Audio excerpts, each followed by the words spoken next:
Gloire à Yeshua, à Mashiach, notre Seigneur, notre Dieu, le Dieu véritable, la vie éternelle, celui qui nous a sauvés et qui nous donne sa grâce incommensurable pour que nous demeurions dans la volonté de Dieu. Aujourd'hui, nous sommes dimanche 14 septembre 2025. Nous saluons toutes les personnes qui sont en ligne, comme nous saluons aussi ceux qui sont ici en présentiel avec nous. Sache que toute disposition dans ta vie, dans ton cœur, contraire à l'attitude d'amour que le Seigneur exige, sache qu'une telle disposition empêche l'exaucement de ta prière. Je vais répéter ça pour que nous prenions note et que nous puissions assimiler ça. Toute disposition dans ta vie, dans ton cœur, contraire à l'attitude d'amour exigée par Dieu, empêche ta prière d'être exaucée.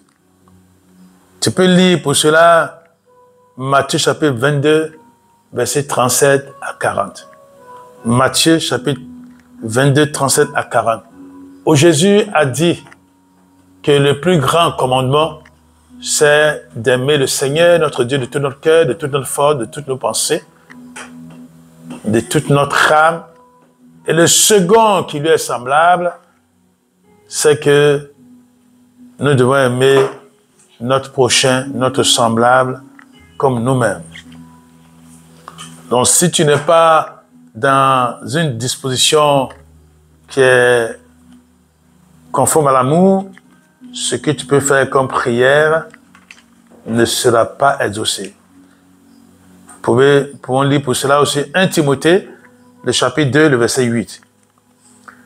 Je voudrais qu'il y ait en tout lieu des hommes qui prient, en élevant vers le ciel des mains pures, des hommes qui soient libérés de la colère, de la rancune, des arrière-pensées et d'une manière générale de toute attitude contraire à l'amour, qu'il n'y ait plus ni doute, ni dissension, ni querelle. Il est dit, de manière générale, les hommes doivent être libérés de toute attitude contraire à l'amour. Donc, s'il y a des discussions dans ton cœur qui sont contraires à l'amour, il faut que tu te repentes, que tu demandes au Seigneur de pouvoir te permettre d'être vainqueur. Dans Romains chapitre 12, verset 20 et 12b, je crois que c'est cela, il est dit, exercez-vous à maintenir votre esprit dans une attitude de prière constante. Priez avec régularité et persévérance. Et dans Romains 12, chapitre 21, il est dit, ne laissez jamais les rênes de vos conduites entre les mains du mal. Ne laissez jamais les rênes de vos conduites entre les mains du mal. Au contraire, prenez l'offensive et triomphez de lui par le bien. Nous sommes appelés à triompher du mal par le bien. Ce que d'ailleurs Dieu disait à Caïn. Il lui a dit, sache que le péché se couche à ta porte. Sache que le péché se couche à ta porte, mais toi, il faut triompher de ce péché. Il le disait parce que Caïn avait le projet d'assassiner son frère, son petit frère Abel. Dieu lui disait de triompher du péché parce que le péché se couchait à sa porte. Il fallait qu'il triomphe du péché. Il faut que tu comprennes ces choses.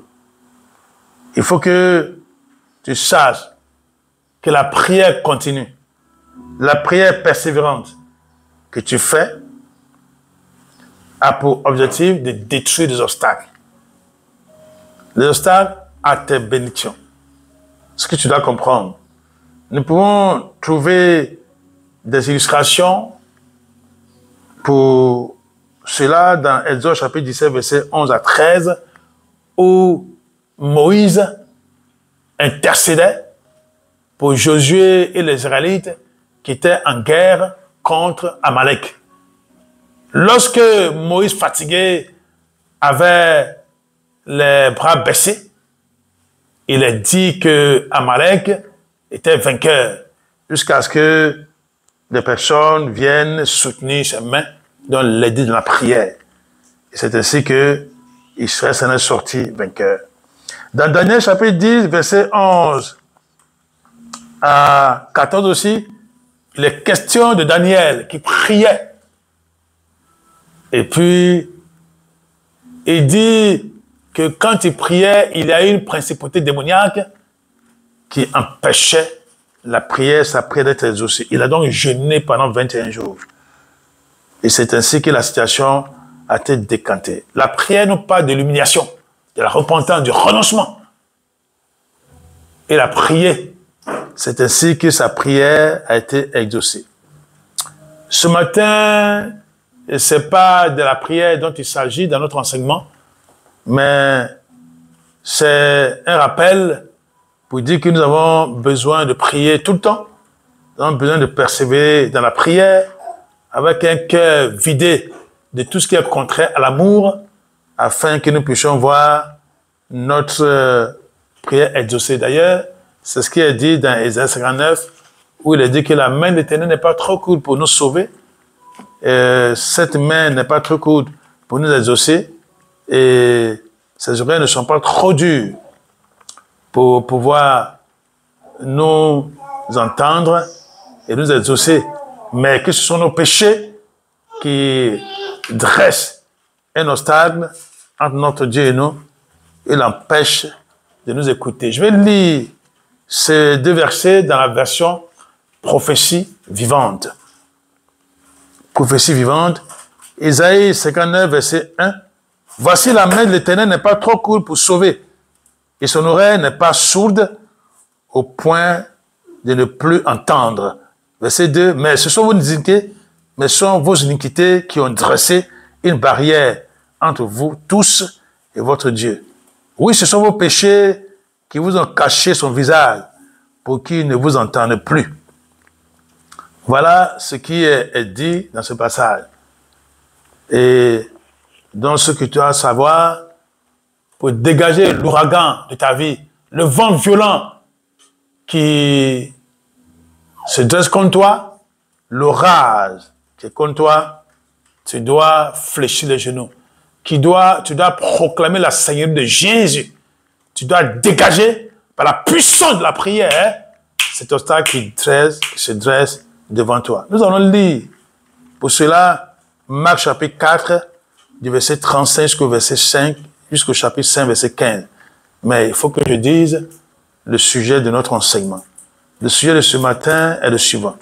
Cet orage annonce ta délivrance. L'orage qui déferle sur toi précède ta délivrance. Cet orage annonce ta délivrance. Le jour de la délivrance de Légion est arrivé. Les obstacles ont été décuplés. Ils se sont intensifiés. Vous allez comprendre, pour ceux qui ne savent pas, qui est Légion. Nous allons lire d'abord Marc, le chapitre 4 et le verset 35. Marc, chapitre 4, verset 35. Marc 4, dans Marc 4, 35. Ce jour-là, ce même jour, à la tombée de la nuit, Jésus leur dit, s'adresse à ses disciples, passons de l'autre côté du lac. Il s'agit du lac de Génézareth. Verset 36, il renvoyait la foule et amenait Jésus dans la barque. D'autres bateaux les accompagnaient. Verset 37, or, voilà que soudain, un vent violent se déchaîne. Les vagues se jettent contre la barque. L'eau commence à la remplir. Verset 38. Et pendant ce temps, Jésus dort à l'arrière du bateau, la tête sur son coussin. Les disciples le secouent pour le réveiller. « Maître, lui dit-il, tu ne vois pas que nous sommes en train de périr? Tu ne t'en soucies pas ?» Verset 39.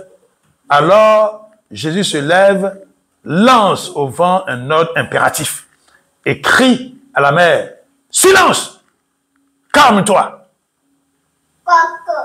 Le vent tombe, l'orage cesse, un grand calme se répand sur les eaux. Verset 40, il dit à ses disciples, « Pourquoi avez-vous eu si peur? Qu'est-il arrivé à votre foi? N'avez-vous pas encore confiance? » Verset 41, mais eux sont saisis d'une grande crainte et chuchotaient entre eux. Qui peut bien être cet homme pour que même le vent et les eaux du lac lui obéissent? Nous allons voir pourquoi un tel vent s'est déchaîné. Pourquoi l'orage s'est déchaîné. Chapitre 5, ils arrivaient de l'autre côté du lac, dans la région de Gerasa. Verset 2, au moment même où Jésus débarque, un homme possédé d'un mauvais esprit sort du cimetière et vient à sa rencontre. Je rappelle que dans le chapitre 4, verset 35, Jésus a dit à ses disciples, passons de l'autre côté du lac. Et dans ce chapitre 5, verset 1, il est dit, ils arrivent de l'autre côté du lac, donc ils ont pu traverser. Ils sont arrivés dans la région de Gerasa. Et c'est au moment même où Jésus débarque, il met pied à terre donc, un homme possédé d'un mauvais esprit sort du cimetière et vient à sa rencontre. Verset 3, cet homme habitait dans les tombeaux et personne ne pouvait plus le lier, même avec une chaîne. Il était trop fort. Verset 4, plusieurs fois, on l'avait enchaîné et on lui avait mis des fers aux pieds, mais il cassait les chaînes et mettait les fers en pièces. Personne ne pouvait le maîtriser. Verset 5, sans cesse, nuit et jour, il errait parmi les tombes et sur les montagnes en hurlant et en se jetant contre les rochers. Bien entendu, pour se lacérer la peau, pour se blesser partout. Verset 6, dès qu'il voit Jésus, il accourt de loin, se jette à terre devant lui. Or, le chef de toute souveraineté, de toute autorité, de toute puissance, gloire à son nom. Verset 7, et lui crie. Le démoniaque crie à Jésus de toutes ses forces. Que me veux-tu? Jésus, fils du Très-Haut. Fils du Dieu Très-Haut, Jésus, que me veux-tu? Je t'en supplie, au nom de Dieu, laisse-moi tranquille, ne me tourmente pas. Verset 8, Jésus dit, esprit mauvais, sors de cet homme. Verset 9, ensuite, il demande au démon, quel est ton nom? Je m'appelle Légion. Lui répondit-il, car nous sommes toute une armée. Les informations nous apprennent qu'en réalité, Légion, là, c'est le nom d'une armée romaine contenant 8000 personnes. Tout au plus, je pense. Je m'appelle Légion, lui répondit-il, car nous sommes toute une armée. Verset 10, et il demande instamment à Jésus de ne pas les expulser du pays. Verset 11, près d'eux, un grand troupeau de porcs est en train de paître sur la montagne. Verset 12, les esprits mauvais supplient Jésus. Envoie-nous dans ces cochons, laisse-nous entrer en eux. Verset 13, il y consent, ils sortent donc de cet homme pour entrer dans les porcs. Alors, le troupeau qui compte environ 2000 bêtes s'élance impétueusement du haut de la falaise pour se précipiter dans le lac et s'y noyer. Verset 14, leurs gardiens s'enfuirent et vont raconter l'histoire dans la ville et dans les fermes. Les gens viennent pour se rendre compte de ce qui s'est passé. Verset 15, arrivés auprès de Jésus, ils aperçoivent l'homme qui avait été tourmenté par cette légion de démons. Il est assis là, correctement habillé et tout à fait normal. Alors, ils sont saisis d'un sentiment d'effroi. Ce qui est curieux, ce qui étonne, moi en tout cas, La première fois que j'ai lu ce passage, ce qui m'a le plus étonné, j'ai dit, mais Dieu exauce les démons. Wow! Jésus exauce les démons. C'est en mettant que j'ai compris qu'en réalité, ce ne sont pas les démons que Jésus a exaucés. C'est l'homme que Jésus a exaucé. Parce que cet homme qui était démoniaque, si la puissance de cet esprit l'entraînait, il allait tomber dans l'eau et mourir. Il n'allait pas être sauvé. Oui, quel que soit ce qui t'anime et t'empêche de voir Dieu, Dieu n'a pas pour objectif de te tuer, de te faire perdre le salut, au moins de t'empêcher d'être sauvé. Mais Dieu, dans sa miséricorde, il voit des circonstances atténuantes et il va avec calme avec toi. Mais ne t'amuse pas à dire, ne t'abuse pas, ne pense pas que Dieu est impuissant, c'est pour ça qu'il te laisse ainsi. Non! Dans sa miséricorde, il t'entretient ainsi pour que tu sois sauvé. Mais revenons à ce qui nous préoccupe. Cet orage, c'est un orage, c'est vrai, c'est un vent puissant, mais si dans ta vie il survient de telles choses, sache que l'orage annonce ta délivrance. Que tu sois concerné ou que quelqu'un d'autre, un de tes proches soit concerné, qu'importe. Sache que l'orage, le vent violent, cet ouragan précède la délivrance, la bénédiction que le Seigneur veut t'accorder.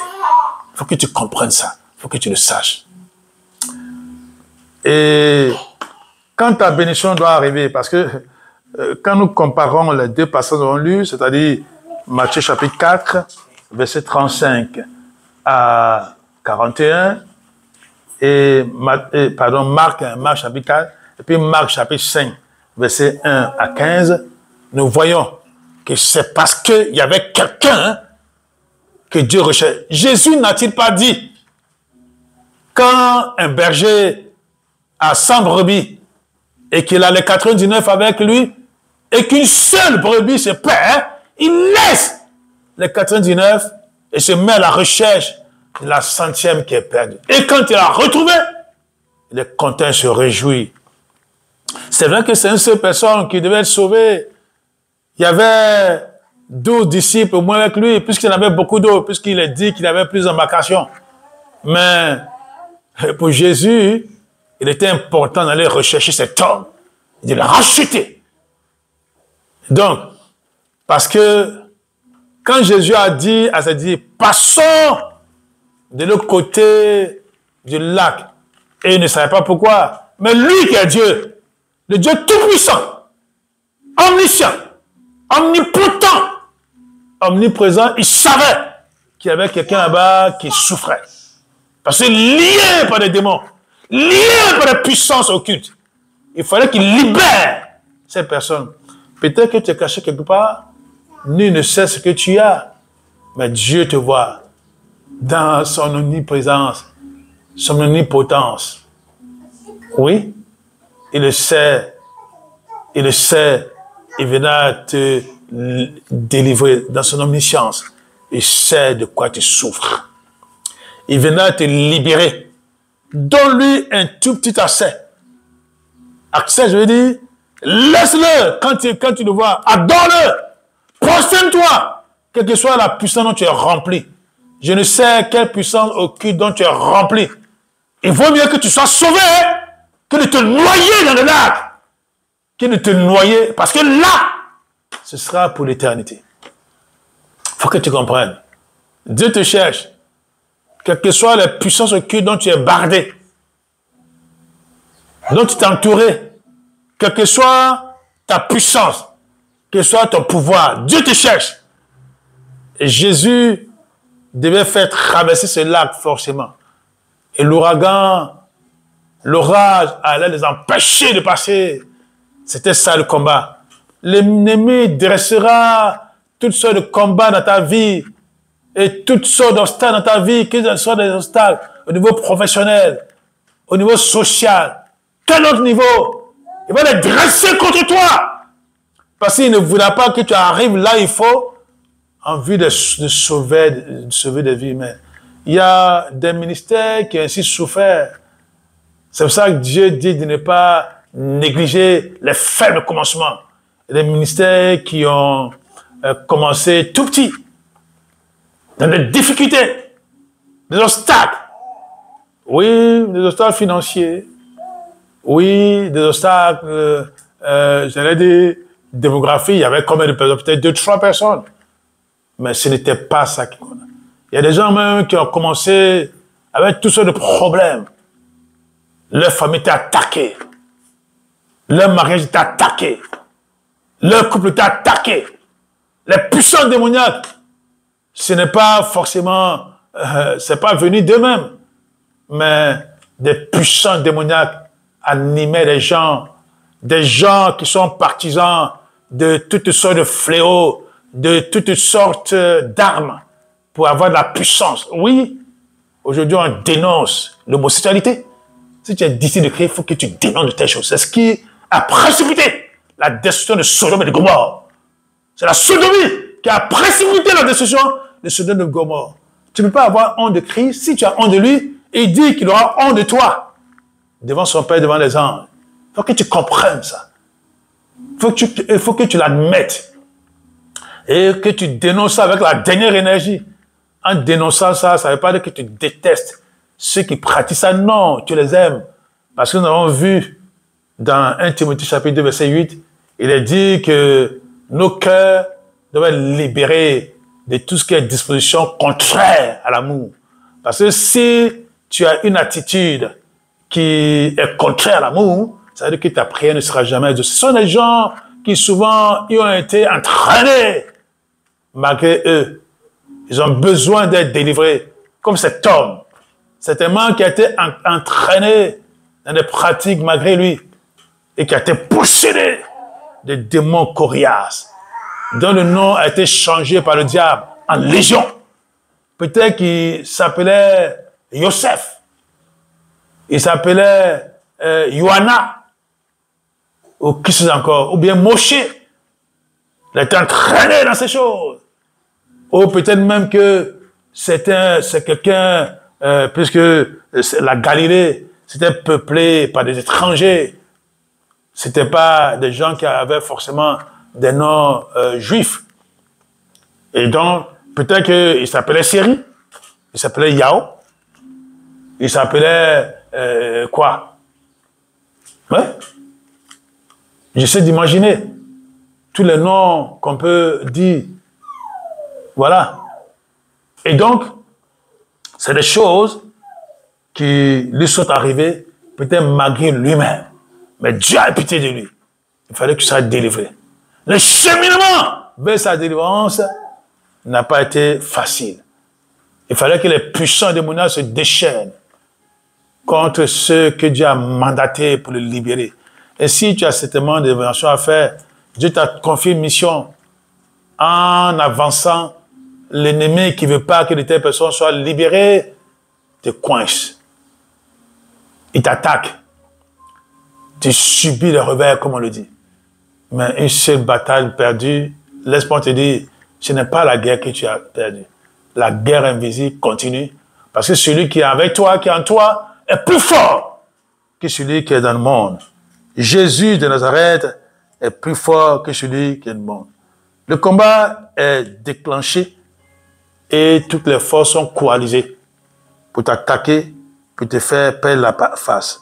La Bible nous dit, c'est une promesse que tu as reçue et les promesses de Dieu sont des armes, c'est l'épée que nous devons manier afin d'être vainqueurs. Il est dit dans Ésaïe 54, 17 que toute arme forgée contre toi sera sans effet. C'est-à-dire Dieu rend l'arme qu'on a forgée contre toi inefficace. Oui, ça peut te sembler que l'arme a réussi parce que ça t'a égratigné un peu. Qu'importe, il faut que tu tiennes. Si tu ne tiens pas dans la prière, l'ennemi va te désarmer et t'avoir. Et dans ce verset d'Ésaïe 54, dans le verset 17, il a dit que toute langue qui se lèvera contre toi au tribunal invisible, au tribunal spirituel, au tribunal céleste, toi, tu vas la vaincre. Oui, tu vas la vaincre. Parce que Dieu est avec toi.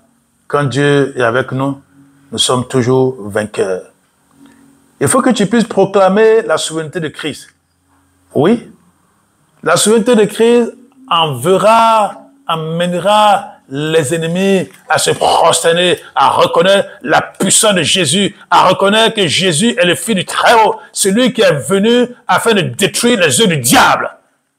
C'est ça que cet homme qui était possédé de démons a couru et est allé au pied de Christ. Parce que Christ était en train de prier. Christ proclamait son autorité. Christ lui disait, sors de cet homme. Il lui a dit, sors de cet homme.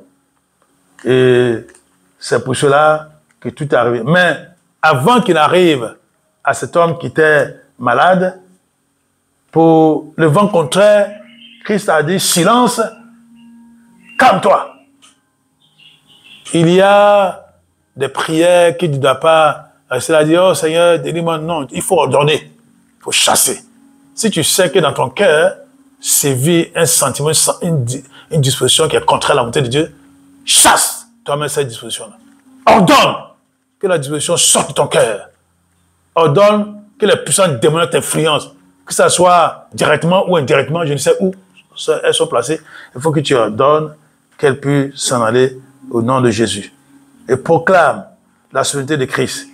Et dans le verset 6, 7 et 8, il est dit au verset 6 que cet homme s'est jeté aux pieds de Jésus. Si Jésus n'avait pas menacé les puissances qu'il avait envoyées, que le diable avait envoyé dans le chapitre 4, cet homme ne pouvait pas courir pour venir. Il faut que, avant que tu ne fasses face à l'épreuve, il faut que tu aies pris le temps de détruire les œuvres du diable. Il faut que tu aies pris le temps. Parce que tu es en communion avec le Seigneur et le Saint-Esprit t'a révélé des choses. Il faut que tu aies pris le temps de briser ces choses. De sorte que quand la situation arrive, tu les surmontes sans problème. Donc au verset 8, Jésus dit, esprit mauvais, sors de cet homme. Puisque la victoire était déjà là. Jésus est le Dieu modèle qui nous montre ce qu'il faut faire. Et il dit, esprit mauvais, sors de cet homme. Et c'est ainsi que cet homme a été libéré. Nous voyons au verset 15 comment il était clairement assis, complètement libéré. Il faut que tu saches que Jésus, à ses pieds, tout démon, toute puissance se soumet. Nous allons lire pour cela Éphésiens, le chapitre 5 et le verset 11. Éphésiens, chapitre 5, le verset 11. Il nous a dit que nous ne devons pas prendre part aux œuvres infructueuses de la chair. Il est dit, ne vous compromettez pas en participant aux entreprises infructueuses des ténèbres. Dans le verset 10, il est dit, apprenez donc à discerner ce qui fait plaisir au Seigneur, examinez et vérifiez votre vie sous cet angle. Et c'est là que le verset 11 dit, ne vous compromettez pas en participant aux entreprises infructueuses des ténèbres. Prenez plutôt parti contre elles. Dénoncez le caractère futile et mauvais. La Bible nous intime l'ordre. Que ce soit ces jeunes évangélistes qu'on a assassinés, qu'on a tués en pleine rue, parce qu'ils prenaient parti pour le bien, que ce soit des hommes politiques qui prenaient le bien de leur peuple, qui proclamaient le bien de leur peuple, qui étaient pour le bien de leur peuple, que ce soit ces jeunes activistes, ces jeunes leaders, sont des personnes qui voulaient que le bien soit le titre de tout le monde. Malheureusement, l'ennemi n'entend pas ça et il prend les gens pour agir. Verset 12, Éphésiens chapitre 5, vous voyez bien ce que je veux dire, car tout ce qui se trame dans le secret est si honteux qu'on n'ose même pas en parler. Et cela nous permet donc de voir ceux qui lisent, ils peuvent le faire, voir dans Éphésiens, cela nous permet d'aller dans Ésaïe, chapitre 28, versets 15 à 19. J'estime qu'aujourd'hui, peut-être que nous allons faire plus que les minutes que nous passons habituellement, parce que l'heure est grave, l'heure est assez grave, et qu'il faut parler des choses avec fermeté, avec vigueur. Alors, Ésaïe, chapitre 28, le verset 15 à 19, parce que ceux qui font des choses secrètes Ce sont des gens, en réalité, qui ont fait alliance avec la mort. Et les œuvres des ténèbres dont il est question ici, il est dit de Jésus dans 1 Jean 3, 8, qu'il est celui qui est venu afin de détruire les œuvres du diable. Donc, Ésaïe chapitre 28, nous lisons le verset 15. Ésaïe 28, 15. Voici ce que vous dites. Ce sont des gens qui font n'importe quoi, des chefs qui se croient chefs de certains peuples. Nous avons contracté alliance avec la mort et avec le séjour des morts. Nous avons une convention. Quand le flot débordant passera par ici, il ne viendra pas jusqu'à nous, car nous nous sommes fait du mensonge un abri et la duplicité sera notre refuge. Verset 16. C'est pourquoi, ainsi parle le Seigneur l'Éternel. Voici, c'est moi qui place en Sion une pierre servant de fondation, une pierre éprouvée, une pierre angulaire, solidement fondée. Celui qui la prend pour appui ne sera pas réduit à fuir. Jésus est notre pierre angulaire, donc prends Jésus comme appui pour ne pas que tu te résolves à fuir. Alors qu'il y a des gens qui ont fait un pacte à la mort, qui utilisent des armes comme le mensonge, la duplicité, la tromperie et autres pour penser qu'ils seront protégés à tout moment. Le verset 17 d'Ésaïe 28 dit ceci: « J'aurai le droit pour règle, j'emploierai la justice comme mon fil à plomb. La grêle balayera votre abri de mensonges. Les eaux emporteront le refuge illusoire de la duplicité. » Verset 18. « L'alliance avec la mort que vous avez conclue sera anéantie, et votre convention faite avec le séjour des morts ne subsistera pas. Quand le flot débordant passera par ici, il vous écrasera. » Verset 19. « Aussi souvent qu'il passera, il vous emportera, car il repassera matin après matin, de jour comme de nuit. À elle seule, la terreur vous fera la leçon. » Avant que tu pries, il faut que tu demandes au Seigneur. Il faut que tu détruises toi-même les enchantements, les objets de cultisme que les puissants démoniaques, les acolytes, les suppôts utilisent pour capturer l'âme d'innocentes victimes dont ils échangent les destinées florissantes contre des destinées ténébreuses. Par des procédés occultes, ils donnent la mort à des âmes qui étaient destinées à vivre et en laissant vivre d'autres qui ne devaient pas vivre. Nous allons lire pour cela le chapitre 13 d'Ésaïe et d'Ézéchiel, pardon. Ézéchiel chapitre 13, et nous lisons du verset 17 au verset 23. Ézéchiel 13, c'est pratiquement le même passage que Ésaïe 28 que nous avons lu. Ézéchiel chapitre 13, pardon, verset 17. « Et toi, fils d'homme, tourne ta face contre les filles de ton peuple, qui font les prophétesses, proclamant des oracles d'après leur propre cœur. D'après leur propre cœur, dénonce leurs mensonges. » Verset 18, « Dis-leur, ainsi vous parle le Seigneur l'Éternel. Malheur, malheur à celles qui cousent des rubans, qui servent d'amulettes, pour les fixer au coude et fabriquent des voiles de protection magique pour les gens de tout âge, pour séduire les âmes.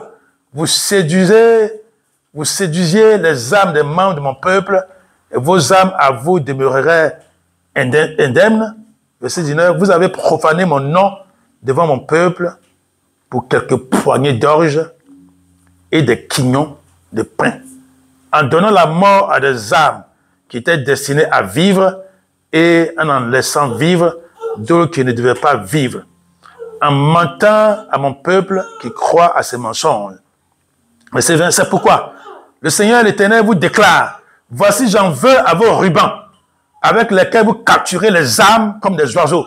Je les déchirerai en les arrachant de vos bras, et je relâcherai les âmes que vous prenez au piège, afin qu'elles s'envolent. » Verset 21, « Je déchire vos voiles et je vais arracher mon peuple de vos mains. Oui, vous ne pourrez plus les prendre dans vos pièges et vous reconnaîtrez que je suis l'Éternel. Verset 22. Car vous découragez les cœurs des hommes justes de façon mensongère, quand je ne voulais pas qu'ils soient découragés, et vous affermissez les mains du réprouvé, celui que je réprouve, l'empêchant de se détourner de sa mauvaise voie pour obtenir la vie. Verset 23.